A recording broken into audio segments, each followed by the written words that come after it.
Presidente, hoje se trouxe uma nova informação para o cenário. Aquilo que já parecia nefasto pode ser muito pior. Parece que Lula 3.0 vem turbinado para roubar, vem turbinado para assaltar. Os banqueiros? Não. Os aposentados, os seus eleitores do Nordeste, os que têm menos capacidade de escolaridade. Que covardia, Lula! Mas a sua vez vai chegar em 26. Mas outro escândalo está acontecendo. Nós estamos falando de um governo ficando sem ministros. Pessoal, em plena segunda-feira, o Congresso voltou e voltou com tudo. Eu vou trazer para vocês aqui deputados importantíssimos, com falas importantes, como, por exemplo, o deputado Maurício Marcon, que, sem dúvidas, gente, é um dos melhores deputados que nós temos atualmente da direita no Congresso. Óbvio, temos alguns outros, mas o Maurício está se destacando muito por conta dos seus discursos. E também temos aí o deputado Gustavo Gayer, que trouxe uma lista de petistas para... Eu vou deixar vocês assistirem. Mas aconteceu uma coisa curiosa, gente, que vocês não podem perder. Uma deputada federal do Partido Comunista do Brasil... Olha, ela foi fazer uma denúncia, gente, que funcionários da casa estariam de alguma forma ou outra não a reconhecendo como deputada. E ela levantou aí uma questão que poderia ser por conta da roupa que ela utiliza ou da cor dela. Olha, gente, eu confesso pra vocês, tá? Além de eu achar, assim, descabida o jeito como a forma como ela colocou essa questão, eu achei também que ela estava se achando ali a última bolachinha do pacote, né? Porque nenhuma deputada do centro-esquerda aguentou as falas dela e teve que ali defender os funcionários. Eu vou trazer com detalhes para vocês isso aí, porque foi uma cena muito curiosa. Bom, faz o seguinte, chega aqui embaixo curtindo, compartilhando muito o vídeo nos principais grupos de WhatsApp, Facebook e Telegram, porque sério, gente, a semana começou daquele jeito. E vem pra tela, porque o Debate em Foco, ele tá no ar. Nem bandido concorda com o que tem sido feito contra os aposentados do Brasil. O Tribunal do Crime proíbe que marginais façam atos contra crianças, mulheres e muitas vezes idosos e acamados.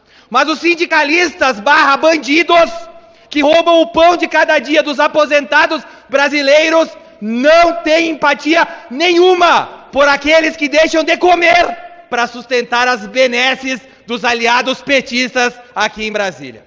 Quero chamar atenção aos aposentados do Brasil, que a sua aposentadoria, o valor, cerca de R$ 1.500, muitas vezes é gasta em um almoço aqui em Brasília. Pelos mesmos, pasmem, que não assinaram a CPI para investigar para onde foi o dinheiro roubado do seu bolso.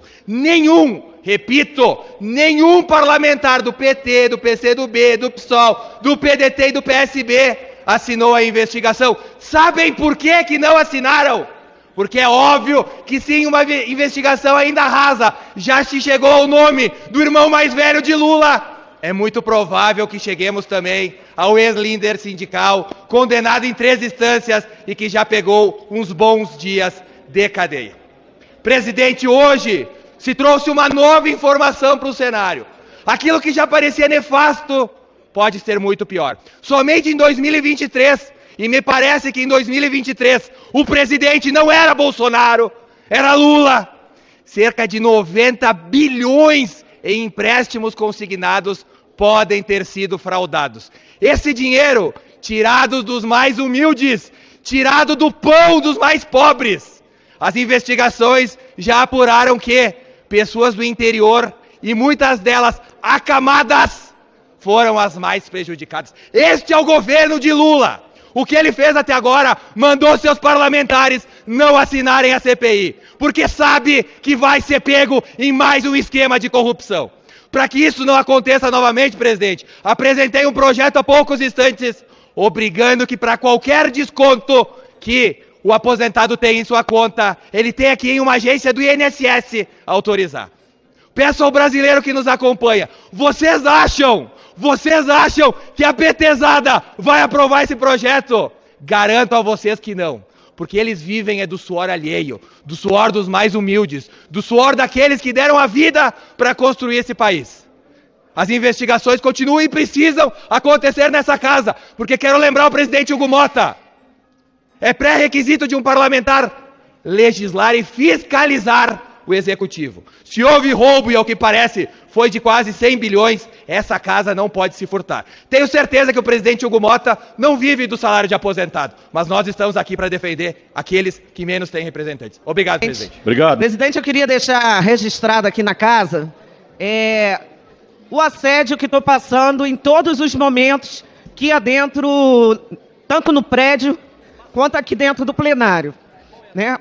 Eu acho, presidente, que os funcionários e as funcionárias daqui da casa, elas têm um instrumento para reconhecer quem é deputado e deputada.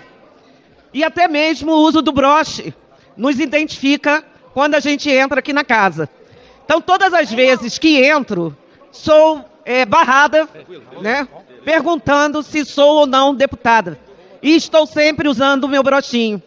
Eu acho, deputado, presidente, em exercício, que talvez seja pela minha cor, porque não é possível que a gente precise ser identificada, né, pela nossa cor. Então, ao adentrar aqui agora, com o uso do broche, né, fui barrada para saber se sou ou não deputada. Só que isso está acontecendo todas as vezes que entro no elevador, que entro no prédio. Então, não sei se é por conta da minha roupa, não sei se é por conta da minha cor. E aí eu queria fazer esse registro e pedir providências de Vossa Excelência para que a gente não seja barrada. Não é possível que isso aconteça comigo, né? Então, eu já estou achando que é por conta da minha cor. E, infelizmente, esse Congresso não pode, os funcionários, não a presença dos deputados por conta de roupa ou de cor. Uso o meu broche todas as vezes. Sei que existe uma relação com a fotografia de todos os deputados e não gostaria mais que isso voltasse a acontecer aqui na casa. Muito obrigado. Obrigado, deputada enfermeira Rejane. Só um minuto, deputada Laura. Eu vou pedir a apuração da Polícia Legislativa sobre essa questão da deputada enfermeira Rejane. Eu também, várias vezes, no início do meu mandato, sofria disso, por ser um deputado jovem também. Às vezes a gente acaba caindo em um discreto. E sobre a senhora, em relação à sua cor, a gente tem que solicitar a apuração da Polícia Legislativa e de toda a consultoria e do corpo técnico dessa casa para a gente apurar realmente, para que a senhora não continue sofrendo isso. Um minuto para a deputada Laura Carneiro. Senhor presidente, eu até entendo as razões de Vossa Excelência da deputada Rejane, enfermeira Rejane. Mas eu quero dizer que eu tenho, nem sei mais quantos mandatos. Eu nasci no Senado, depois virei deputada, estou aqui há, já não sei mais quantos anos. Só de mandato, na verdade, esse é o sexto. Eu conto 5, mas é o sexto. E milhares de vezes me perguntaram, a senhora é deputada? As pessoas não são obrigadas a conhecer todos. Nós somos 513 e nós nos mudamos. Nós mudamos, porque entram os suplentes, vêm novos deputados. A deputada Rejane é uma deputada que era deputada estadual, então ela está acostumada com a Assembleia Legislativa, que é muito menor. Aqui nós temos um âmbito de muitas pessoas e muitos policiais ou atendentes que não necessariamente conhecem a gente. Ah, tem o bottom, é verdade, eu nunca usei bottom na vida, mas, de qualquer jeito, não é nada demais, eles não são agressivos. Eu não me sentiria bem se eu não... Me perdoe a deputada, me perdoe Vossa Excelência, mas assim, não tem maldade nisso. Tem a obrigação deles de se perguntar quem é. Simples assim.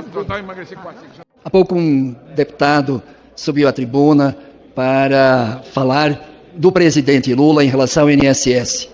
Deveria corrigir a narrativa, reafirmando que foi montado e permitido uma quadrilha em 2009 pelo governo do Bolsonaro e desbaratado essa quadrilha pelo governo do presidente Lula. Por isso temos esperança. Por isso vamos colocar em dia para defender o direito dos nossos aposentados e pensionistas, direito à continuidade da aposentadoria, segurança, tranquilidade para todos os aposentados e pensionistas, e o nosso governo vai buscar o ressarcimento de todo o prejuízo produzido para os aposentados e pensionistas do país.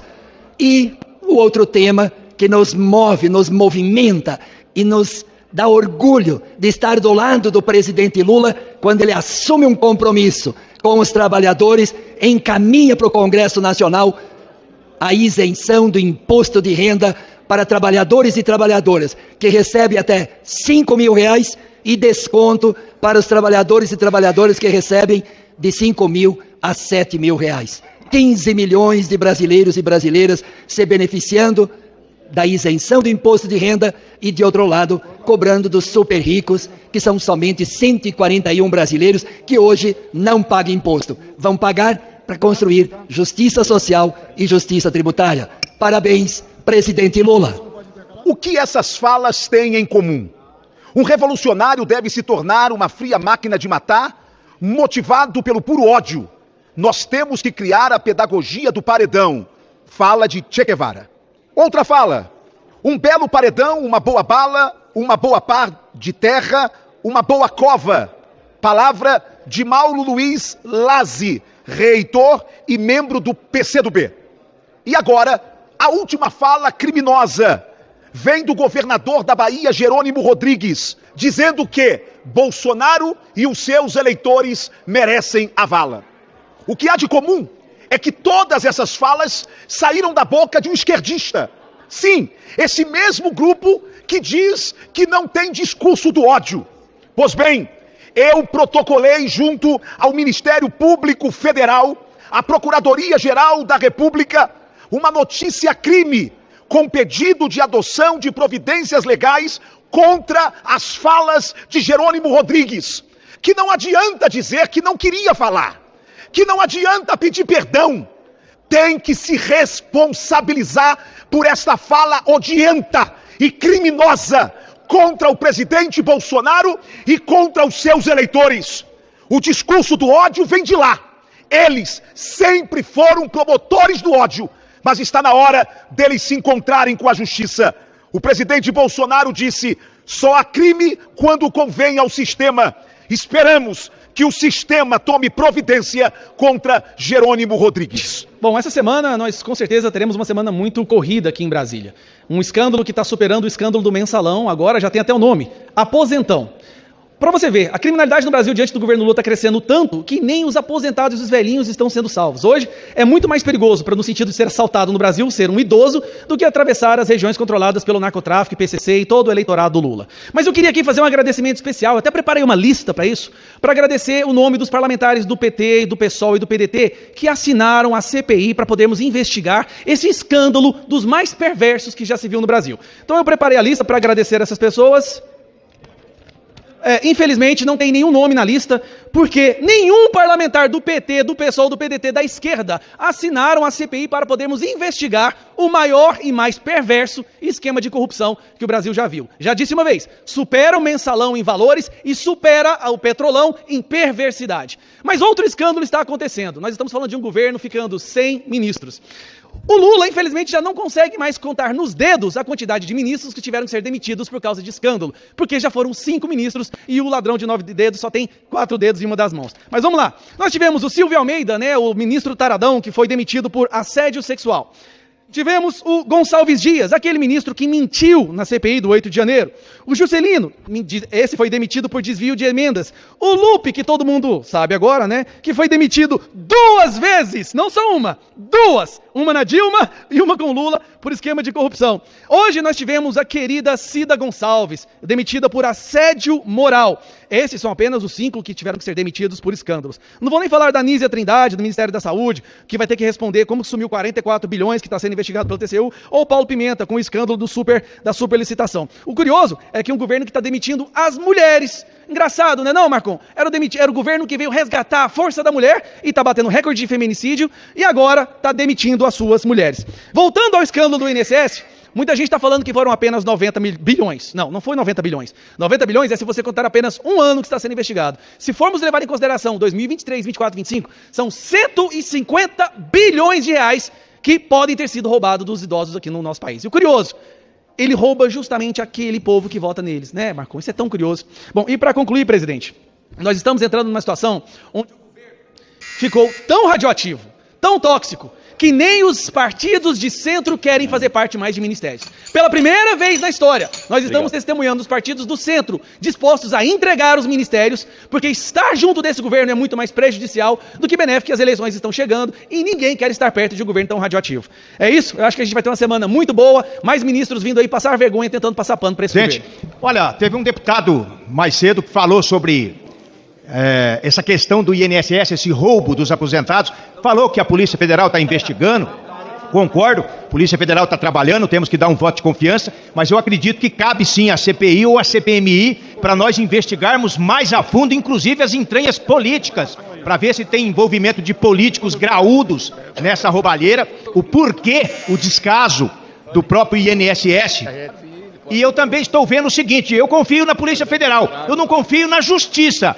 Um rombo desse tamanho, bilhões e bilhões, roubado dos aposentados, quantas pessoas presas tem, presidente? Quantas? Nenhuma! Cadeia para esses ladrão vagabundo! Ladrão de aposentado, canalhas, força e honra! Bom, tá aí, né, gente? Eu falei que voltou e voltou com tudo. Olha, me chamou muito a atenção o deputado ali do Partido Comunista, eu confesso pra vocês, e as falas do Maurício Marcon, do Gustavo Gayer, Sargento Faur, né, gente? E um deputado petista falando ainda sobre a isenção aí do imposto de renda que tá na promessa e nunca sai do papel e muito provavelmente nem deva sair, né? Bom, eu quero saber muito a opinião de vocês, comenta aqui embaixo, não se esquece de compartilhar esse vídeo nos principais grupos, vou ler os comentários de vocês, eu tô curioso, tá? Sobre o que vocês acabaram de ver aqui. Eu vou ficando por aqui, mas fica ligadinho que logo mais a gente se vê.